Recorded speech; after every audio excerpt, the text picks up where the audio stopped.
right, welcome to BrickTrains, and I'm Joey, and we're actually going to talk about trains.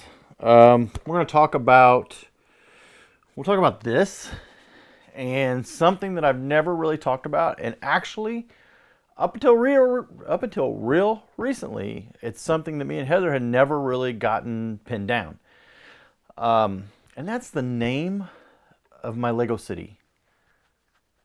So let's start with this. This is a MOC. This is a MOC based on a train that is at the Evansville, Indiana Museum. It's got a name here. I'll put the name of the museum here.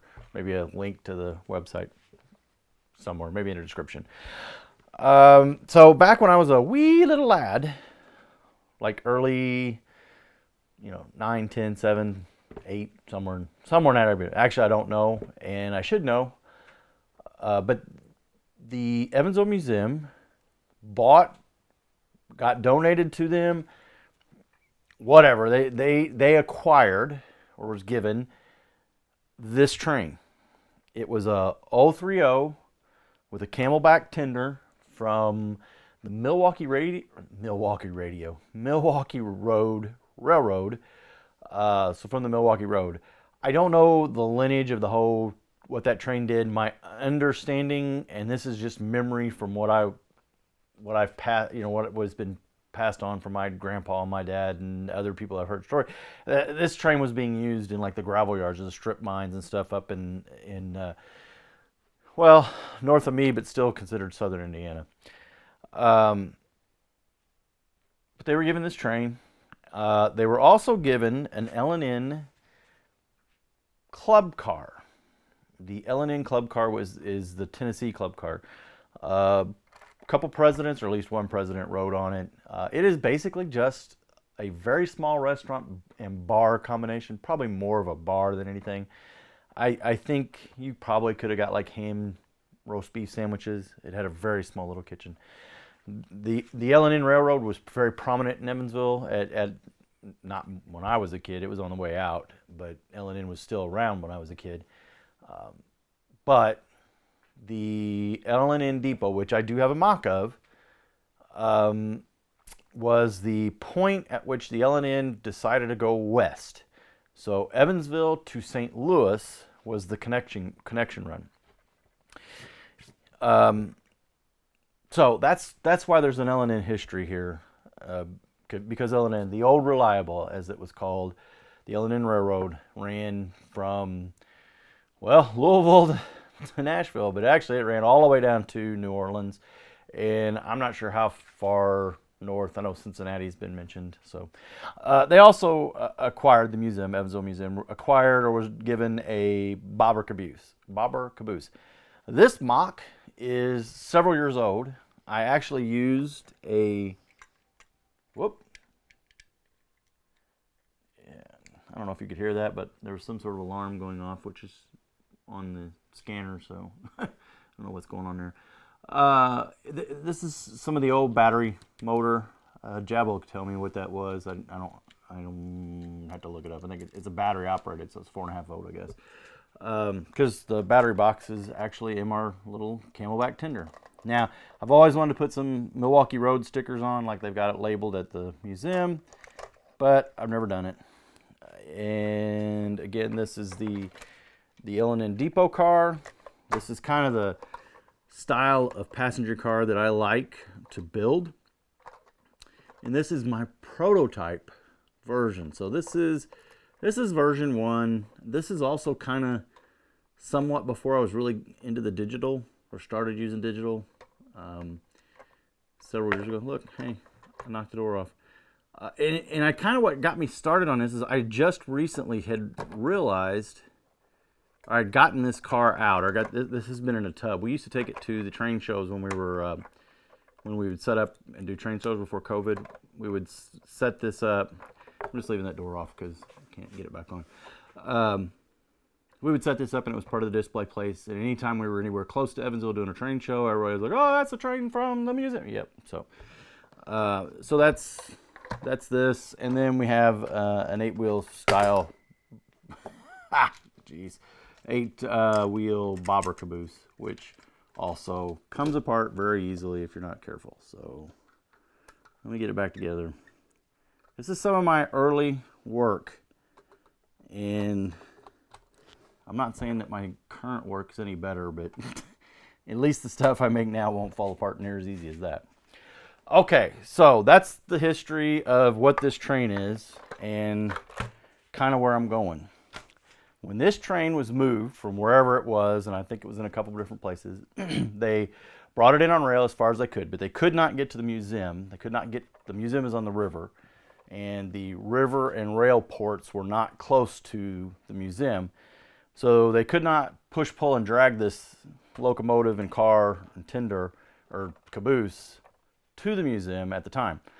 So a railroad was created. A railroad was created called the Sprinkelberg, Goosetown, and Independence Railroad. This literally consisted of some portable track sections that were as long as the train and a few extra. And they had a crane that just followed it as they, I think they pulled it with a semi. I think it was actually pulling it with a semi or a big tractor of some sort. I was really little, and I don't remember actually going. They did it during the day in a week, during the week. So I was at school, and I think I only saw it on the news. So I didn't actually get to witness it. But once it was in place, we got to play on this train a lot.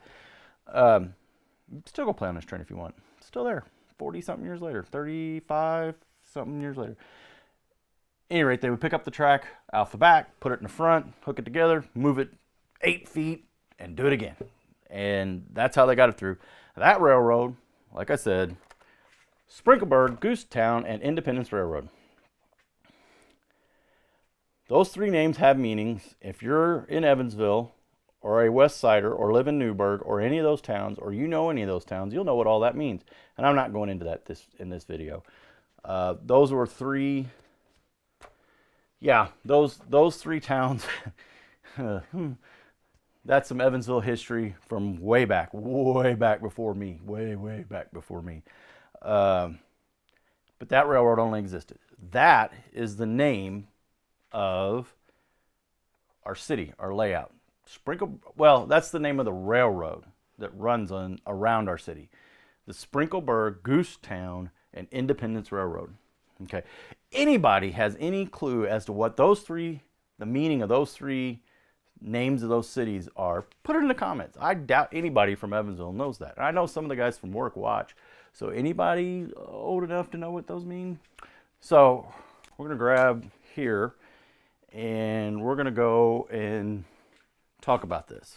So this is the layout. I'm doing this Adam Savage style again. Adam Savage got caught in the COVID and he stays in his cave all the time. So this section over here is mainly, and it's a mess. I know everything's a mess, but this is the MOCs. MOCs? No, they're not MOCs. They're not even close to MOCs. They're the modules, modulars, the Lego models, right? And they're out of the box, set on the layout, good to go. We got a couple corners here. We got an inside corner that I'm trying to figure out something to do with that right there. We're probably going to put a tree there, the big tree. It's probably going to sit right in that area right there where all the hands and heads and things are sitting. Yeah, so that's the modulars. And then we continue on with the modulars. And Dakota's been playing in this area, so there's all kinds of cars and everything there. And then we get to, what is it, this building here, the green building, and that is Baker Street. All right. So if you know Baker Street, that is Sherlock Holmes's house. And that is a module, or MOC, and the one beside it is, it's a MOC, but it's one of the Lego store models. It's a store, it was the Lego store you could buy in the Lego store. At any rate, I made it a little taller, kind of whatever, made it the other half of that 32 by 32 section there for the Baker Street. So that's what that is.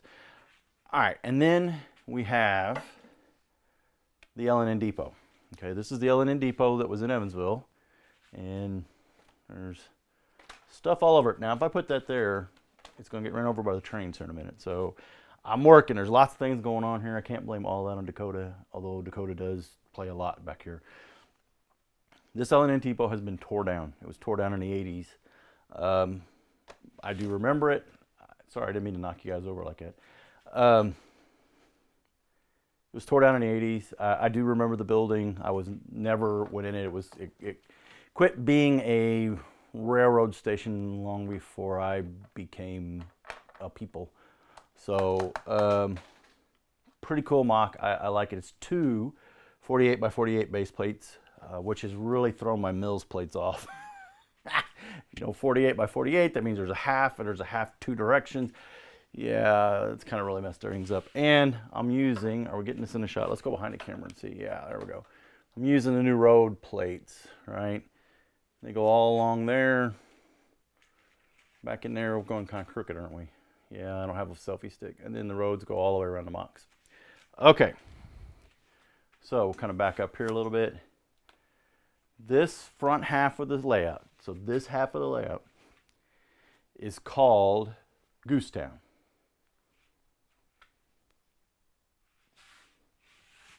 That's it, okay? That's Goosetown. Now, we're gonna go, I'm doing these out of order because I went around the layout the wrong direction. So now we're gonna go around this way. And this is Heather's Disneyland, and it has nothing to do with anything. And this is her friend's beach, and it has nothing to do with anything as far as this. This section of the layout is Independence. Okay, this is the western section. Are we getting it in here? Are we getting a good shot? I can't really tell.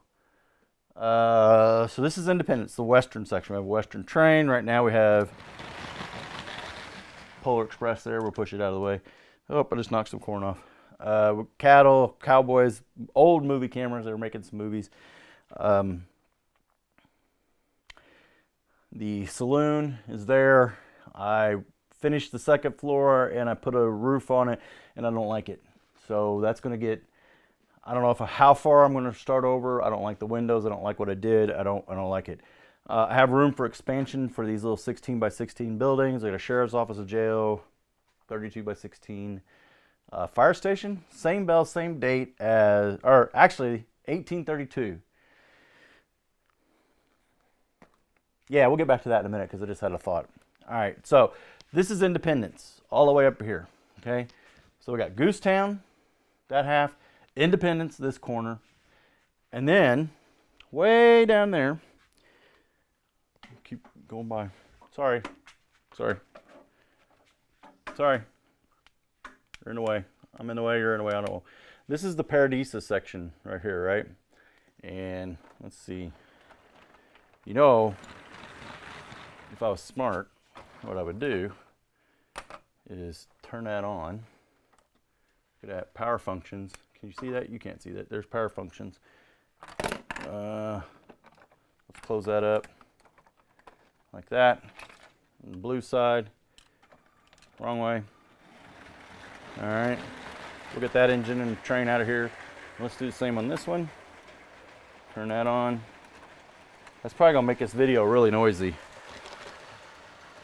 And this is the red side.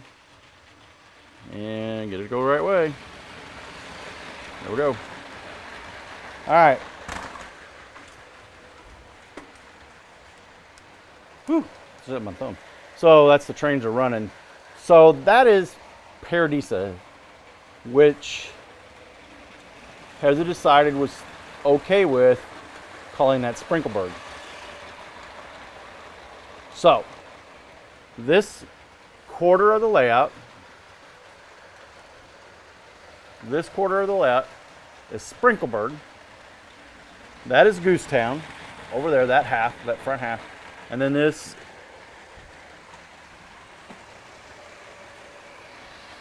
section, the western section, is Independence.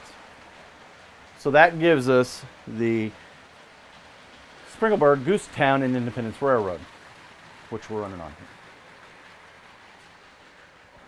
That was a long way to get to what my new project is. Let's see if we can do this. So we're going to take off again. Sorry, here you're going to have to step over that right there. Yep, okay. I did a Instagram post the other day. Any of you got sick doing all that, I'm sorry.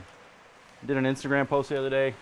So I'm This is actually our table where we sort parts for the, ooh, that angle is really weird, isn't it?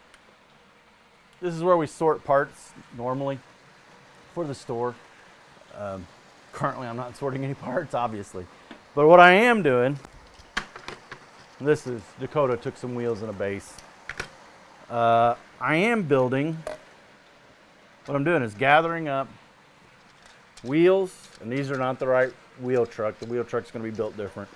Bases, all the pieces, all the things that I need to start building the L&N railroad. So, I don't know, anybody count how many times I say Let's insert some pictures of it right here. So the first picture that you're seeing, this is a digital picture from L-Draw. I've played with BrickLink's designer, whatever. I like L-Draw and MLCAD. It's just what I've gotten used to. I could probably get used to designer, but that's just not. So here, okay, so we're looking at the A unit, the L&N A unit. Turn the trains off so we're not hearing that run all the time. You're looking at the L&N A unit. This is the L&N, the blue, dark blue that they were pretty famous for. And then the, I don't know what we're going to call that on the front, the war bonnet. It's tan and orange. And I'm going to put some stickers on it. So we will have an ABA construct, which is, this is the B unit. So it's basically just two back halves of the A unit with no place for the engineer to ride. So this was typical for these F7 like, and I'm not going to say these are F7s or F9s or whatever. Somebody's going to correct me that they're not. They are absolutely modeled after the Santa Fe Super Chief Lego 6-wide model. It is straight up a steal from them. The B unit isn't, but I mean, it's pretty much the same. So we'll have an ABA construct. You probably saw that running around on the with the Santa Fe over there. Okay, so the next things that we're going to see, and I'm sorry I don't have a digital version of the ABA construct set up yet, but I just have the individual trains right now. The next one will be a mail car, which I don't really have a picture of. Maybe I'll insert a picture of the real one. And then we will go to a dining club car. Probably I will do another Tennessee club car since I have one. And then we'll do a couple passenger cars. Here's what the passenger cars look like. Again, the blue and yellow stripe was pretty prevalent for L&N. Back in the earlier days too, early on. And then we have a observation car. And I'm not happy yet with this observation car. It's kind of squared off in the back. The problem, it's not a problem. The thing is, the L&N observation car is just pretty squared off. I mean, it's not sleek. It wasn't interior. It wasn't, at least the one that I'm looking at, this timeline that I'm looking at. It was just kind of a squared off platform that you stood out there on. And so it looks awkward, but it is the, and let me stick a real picture up right there. You kind of see how it is. It's like the same roof and it just hangs off the end, and they just cut out the back section and made a little platform for you to stand. So, okay. Oh, well, while we're back, let me see if I can get it over here. Get over there. Are we getting it in the shot? I don't know if we're getting it in the shot. I can't tell. Yeah, okay. So these three cars, this is the, what is that, Cars 3. Here's that. I'm not going to say I haven't been playing with them, but those are actually Dakota's. It's Dakota's, promise. At any rate, that 3 there, that's my ABA construct. Yeah. Turns out I only had a couple of those black base plates, and they're the longer ones. So I think anybody that does 8 wide or the Glen Holland or anybody from BMR or any of them guys that really do the fancy stud count, rivet counting stuff, and I'm not taking anything from them, that stuff is great. Love it. I still like the 6 wide because it has that Lego aesthetic, right? I'm a Lego guy, then I'm a train guy. And I think the 6 wide kind of feels more like Lego. The 8 wide and the stuff that them guys do is they're trying to do realism. They're trying to do model railroading just using Lego bricks, and good on them. I love their stuff. I even built a couple of their models, but I'm 6 wide. Those big ugly train bases, I think is what they call them. You know, these big ugly ones, these are the really big ugly ones, and then those, they're actually getting kind of hard because that's the longer, hey, future editing me, put down here what size those are, 6 by something. They're getting harder to get, and I didn't realize it, and I didn't have enough. So this will probably be the last set of F7s that I build with the big ugly train bases, and I'll probably do something different next time. But this will give me 3 sets of 2 ABA F7s. It'll give me the Santa Fe and the L&N. Yeah, that's the only 2 road names I'll have. So that's a pretty good amount of F7s. So you know, okay, this has been a long video for me, and it's not a normal video for me. Hope you like it. I'll probably be doing a little more as this project goes on. Be on Instagram as well as on YouTube. So thanks for watching. So I see you made it to the end of the line again.